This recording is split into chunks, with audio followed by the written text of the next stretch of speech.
Bom dia, bom dia, bom dia para você. Como você está? Eu espero que tudo bem. Eu espero que você esteja confiante no Senhor, que nós mantenhamos a nossa confiança no Senhor que fez o céu e a terra, nesse Deus maravilhoso que nos sustenta de pé a cada amanhecer. E aqui estou eu para mais um dia glorificar o nome do Senhor, exaltar a Ele, que tudo faz, que tudo controla, que tudo coordena. E precisamos do Senhor em nossas vidas e necessitamos dele para todas as coisas. E sei que o Senhor está no controle de todas as coisas. Eu louvo a Deus por tudo e sei que Ele fará o melhor para nossas vidas em qualquer momento, em qualquer situação. E hoje é um dia especial porque temos a oportunidade de adorar e louvar o nome do Senhor. Hoje estamos no capítulo 8 do Evangelho de Lucas, que vai dizer assim: Ninguém, depois de acender uma candeia, cobre-a com um vaso ou põe debaixo da cama, mas a coloca no candeeiro, para que aqueles que entram vejam a luz. Porque não há coisa coberta que não venha a ser manifestada, nem coisa encoberta que não haja de saber se vir a luz. Vede, pois, como ouvis, porque aquele que tem lhe será dado, e aquele que não tem, até aquilo que lhe parecer, ter-lhe-á tirado. Então vieram estar com ele a sua mãe e seus irmãos, mas não podiam aproximar-se dele por causa dos gentios. E foi-lhe dito: tua mãe e teus irmãos estão lá fora e querem ver-te. Mas ele respondendo disse-lhe: minha mãe e meus irmãos são aqueles que ouvem a palavra de Deus e a praticam.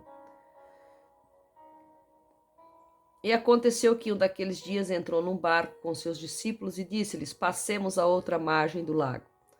E partiram.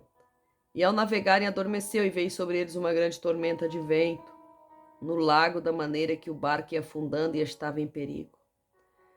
E chegando-se a ele, despertaram, dizendo: Mestre, mestre, perecemos. E ele despertou e repreendeu o vento e a fúria das águas, e cessaram, e seguiu-se a calma. Então lhe disse: Onde está a vossa fé? Mas eles, cheios de pavor, maravilharam-se, dizendo a uns: Quem, pois, é este que até manda sobre os ventos e as águas lhe obedecem? Vemos aqui 3 situações que aconteceram com Jesus no Evangelho de Lucas, falando sobre a candeia, falando sobre a lamparina, falando sobre aquele que tem luz. Quem é que pode acender uma candeia e põe debaixo da cama? Esconde. Não, normalmente a candeia é acesa para ficar no alto, para clarear. Porque quando se coloca a candeia no alto, ela clareia, ela dá mais amplitude, ela dá mais, pega mais espaço, pega mais espaço mesmo. E se você colocar ela escondida debaixo da cama, vai clarear só ali debaixo da cama. Então, o Dr. Lucas vem nos ensinando aqui sobre o que Jesus falou, que a luz, ela é para estar à vista. Que a luz tem que estar à vista para clarear. E você é luz. Você é luz em meio à escuridão, em meio às trevas. Então você tem que estar clareando, você tem que estar no seu lugar. O lugar da candeia é colocada no alto, o lugar da candeia é colocado em evidência. O lugar da candeia não é colocado embaixo da cama. Debaixo da cama não é o lugar da candeia. O lugar da lamparina é no alto. Então, se você traz a luz do Senhor, procure estar no lugar adequado para você. Procure estar onde o Senhor te chamou para estar. Não se coloque num lugar aonde você não faz sentido. Por exemplo, ter uma candeia debaixo da cama não faz sentido. Primeiro, porque incendiaria a cama. Segundo, porque não é o lugar adequado para clarear uma casa. Ou se você é a luz, esteja no lugar adaptado para o seu lugar, para a sua chamada, para a sua luz, para que a sua luz brilhe, para que a sua luz que há em você tenha significado. Porque senão você vai estar sendo minguado, minguada diante das adversidades que aparecem. Depois, em outra situação, nós vamos ver que Jesus pregava, Jesus estava entre os gentios pregando e chegam e falam para ele, a mãe e os irmãos deles querem vê-lo. E chegam e dizem para ele, Jesus, a tua mãe e teus irmãos estão aí. Então Jesus diz, quem é minha mãe e meus irmãos? Quem é minha mãe e meus irmãos? São aqueles que fazem a vontade do meu Pai, são aqueles que estão no mesmo propósito que eu, são aqueles que estão no mesmo projeto que eu, são aqueles que estão na mesma caminhada que eu. Então aqui o Senhor está nos ensinando que muitas vezes famílias não estão no mesmo propósito que você, famílias não estão no mesmo projeto que você, famílias não estão na mesma caminhada que você. Então, para o Senhor, o que é importante é aqueles que estão no mesmo propósito que você. Então, é isso que o Senhor quer falar nessa palavra. Não que o Senhor esteja rebaixando o lugar da sua mãe e o lugar dos seus irmãos, porque ele sempre amou muito a mãe dele. Tanto é que quando ele estava na cruz, ele diz para João tomá-la como mãe e para ela tomá-lo como filho. Mas sim porque fazer a vontade do Pai é o que mais importa para o Senhor em nossas vidas. Fazer a vontade do Pai, estar de acordo com os princípios que o Pai quer que estejamos. Então, muitas vezes nós remamos contra a maré porque queremos levar a nossa família nas costas. E a nossa família, muitas vezes, ela não vai conosco. A nossa família, ela fica no lugar dela. E Deus transforma o coração delas através das nossas orações. Mas não cabe a nós mudá-los, não cabe a nós transformá-los, não cabe a nós levarmos uma vida segundo a vontade deles, porque nós não conseguimos mudar a história deles. Mas Jesus consegue. Vemos também outra passagem que Jesus está descansando. Jesus decide chamar os seus discípulos para atravessar, para fazer uma travessia, para ir para o outro lado, para passar para outro nível, para ir para o lago de Genezaré. E partiram. Entraram no barco e partiram, tomaram a condução e partiram. E quando dá-se um tempo, Jesus está cansado, Jesus vai descansar, Jesus dorme, adormece. Jesus encontra um lugar oportuno e adormece, porque o corpo de Jesus também estava cansado. O corpo de Jesus também se cansa. Nessas situações bíblicas, o corpo de Jesus, ele é alma, corpo e espírito, e o corpo cansou. O corpo necessitava de descanso. E muitas vezes nós achamos que nós somos somente espírito, nós achamos que nós não temos que descansar. E há um momento a qual o corpo para. Então, se você não para por bem, muitas vezes o teu corpo te faz parar por mal. Muitas vezes o teu corpo, ele pede socorro. E aqui nós vemos Jesus descansando no barco, adormecido. E quando ele adormece, vem o vendaval muito forte, vem a tempestade, vem aquilo para destruir tudo. E os discípulos têm medo. Os discípulos se atemorizam com aquela tempestade. E diz a palavra do Senhor que a tempestade era tão forte, a tormenta de vento no lago era tão forte, que o barco ia afundando e estava em perigo. E os discípulos não foram acordar Jesus para pedir ajuda, os discípulos foram acordar Jesus para salvá-lo. Porque disseram a ele, mestre, mestre, perecemos. Estamos afundando, mestre. Então eles queriam que Jesus acordasse para que ele se posicionasse para se salvar também. Em nenhum momento os discípulos disseram, Senhor, nos salva. Não, ele disse, perecemos, mestre. Levanta, acorda. Então havia ali alguém vigiando. Estavam vigiando. Porque viram que o vento era forte e que Jesus dormia. Foram acordar o mestre para que o mestre pudesse despertar e não ser pego de surpresa.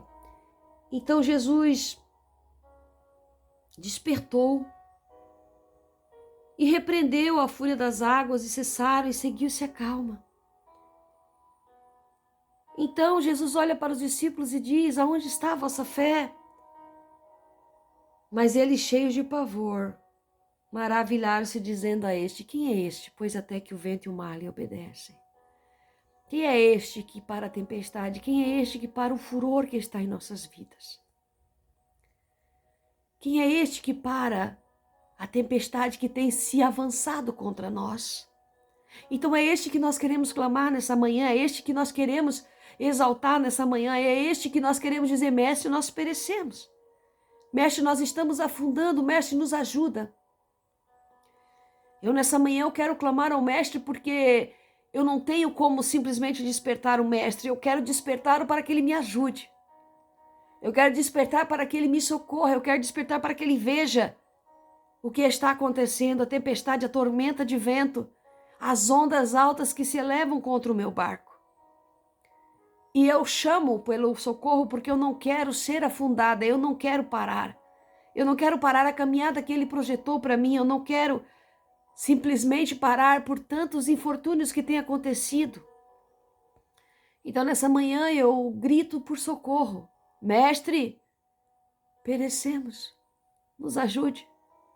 E eu tenho certeza que, ao clamar ainda mais forte, Ele despertará e Ele virá ao meu socorro e Ele me ajudará nesses encalços da vida, nessas perturbações que têm se levantado, nessas agonias que têm sido dia após dia em muitas situações vividas. E nessa manhã quero também levar a minha voz de oração, pedir que aqueles que me acompanham, aqueles que estão comigo nessa caminhada, possam orar pela minha vida. Porque às vezes, atrás da tela, você possa pensar que é muito simples pegar uma tela e trazer uma palavra todas as manhãs e que não tem infortúnio, não tem percalço algum, que eu não sofro retaliações. Mas as retaliações, elas são claras, são vividas e que a tela não pode aparecer, porque eu tenho passado atrás da tela. Então eu peço que você sempre lembre-se da irmã Cleide em oração. Eu peço que você sempre lembre da minha luta, que tem sido grande luta. Mas eu sei que no final dessa jornada eu posso olhar para o Mestre e dizer, me maravilhando, quem é este que até o mar e o vento lhe obedecem? E nessa manhã eu quero profetizar sobre a tua vida, dizendo que não há luta que o Senhor não possa fazer você vencer. Não há mar que se levante que o Senhor não possa fazer você vencer. Não há tempestade que se levante que o Senhor não possa fazer você ultrapassar. Sabe o que é interessante? Analisar que Jesus convida os discípulos para passarem para o outro lado. E para passarem para o outro lado existe um preço. Existe algo, existe uma tempestade que você tem que atravessar para passar para o outro lado. Existe uma tempestade, existe um mar furioso que você tem que ultrapassar para passar para o outro lado. Para que a calmaria chegue. Para que a vitória chegue. Então é nesse outro nível que eu estou sendo levada, é nesse outro nível que você está sendo levado. Se a tua vida tem sido acobertada de situações, de tempestades, de lutas, de provas, não se aflinja. O Mestre está dentro do barco. Parece que ele está dormindo pesadamente porque seu corpo está cansado, mas ele está ali. E o simples fato de o Mestre estar dentro do barco nos traz segurança. O simples fato de o Mestre estar dentro do barco nos traz certeza que nós venceremos e chegaremos do outro lado. Chegaremos aonde Ele quer, no propósito que Ele decretou para nós. Tem dia que as fúrias são grandes, né? Tem dia que o mar se levanta de uma forma que tu diz, Mestre, eu vou perecer. Mas Ele te mostra que tu vai chegar do outro lado nessa manhã. Aleluia! Ele te mostra que você vai chegar do outro lado, que você vai vencer, que você vai ultrapassar, que você chegará do outro lado mais forte, porque você terá um testemunho para contar. Que você venceu o mar e a tempestade. Por quê? O mar e a tempestade você venceu por quê? Porque existe um mestre que até o mar e a tempestade lhe obedecem. Que você tem um mestre, um rabino, um Raboni, que até o mar e a tempestade lhe obedecem. E é nessa palavra que eu me fio nessa manhã. E é nessa palavra que você deve se fiar nessa manhã. Nessa palavra que você deve se conectar nessa manhã. Que não há tribulação maior do que aquela que o Senhor pode fazer você passar para o outro lado. Que a tempestade pode se levantar, mas Ele está contigo dentro do barco. Amém? Café com palavra, que Deus abençoe seu dia. Que Deus lhe dê um dia de vitória. Entenda que o Senhor está contigo.